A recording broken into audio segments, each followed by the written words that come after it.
کہا جاتا ہے کہ لباس بدلو، تو لباس بدلنے کی قربانی ہم سے نہیں لی جاتی ہے۔ نماز کی پابندی کرو تو نماز کی پابندی کرنے کی قربانی نہیں دی جاتی ہے۔ اخلاق درست کرو تو اخلاق درست کرنے کی قربانیاں نہیں دی جاتی ہے۔ اور لوگ اپنے جان کی قربانیاں دے گئے اور اسلام کی تاریخ میں اپنا نام لکھا کر چلے گئے۔ کیسی کیسی قربانیاں انہوں نے دی ہے۔ دو صحابی کے بارے میں ایک چھوٹا سا واقعہ آپ سنیے، آپ تڑپ کر رہ جائیں گے کہ کیا جذبات تھا ان کا اللہ کی دین کی سربلندی کے لیے، اللہ کے نام کو روشن کرنے کے لیے کیا جذبہ تھا۔ ایک عیسائی بادشاہ نے دو صحابی کو گرفتار کیا،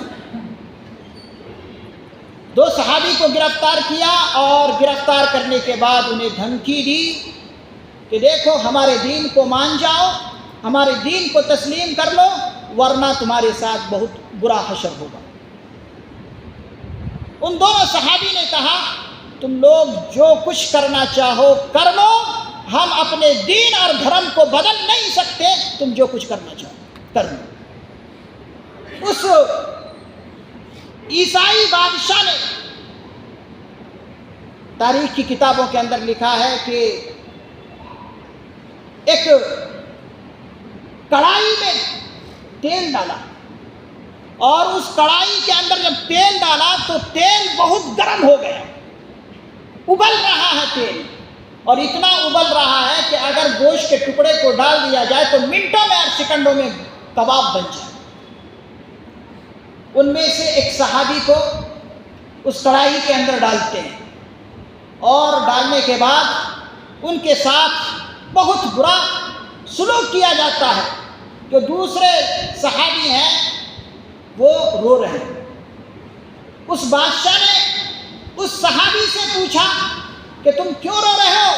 ہم نے تو تمہیں پہلے ہی کہا تھا کہ اگر تم مان جاتے ہو ہمارے مذہب کو تو بہت اچھا، نہیں تو تمہارے ساتھ یہ حشر ہوگا، لہذا اس صحابی کے ساتھ حشر جو ہو رہا تمہارے ساتھ بھی ہوگا۔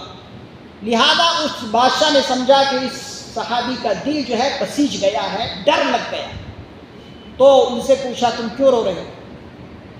پوچھتے ہی حضرات علماء کرام نے لکھا کہ وہ صحابی اس عیسائی بادشاہ کی طرف جو نظر ڈال رہے ہیں، شیر کی طرح نظر ڈال رہے ہیں، اور ان سے کہا کہ تمہاری اس دردناک سزا کی وجہ سے میں نہیں رو رہا ہوں، بلکہ میں جو رو رہا ہوں یہ اس لیے رو رہا ہوں کہ اللہ نے مجھے ایک جان دی ہے جو کہ منٹوں میں پڑھتے ہی میری وہ جان چلی جائے گی۔ اگر اللہ تعالی میرے جسم کے اندر جتنے بال ہیں اتنے بال کے برابر بھی اگر اللہ تعالیٰ مجھے جان دیتے تو میں ساری جانیں اللہ کی راہ میں قربان کر دیتا۔ میں اس بات پر رو رہا ہوں۔ اللہ اکبر کبیرہ، یہ جذبہ ہے اللہ کے نام کی عظمت کو بچانے کے لیے، اللہ کے نام کی بلندی کو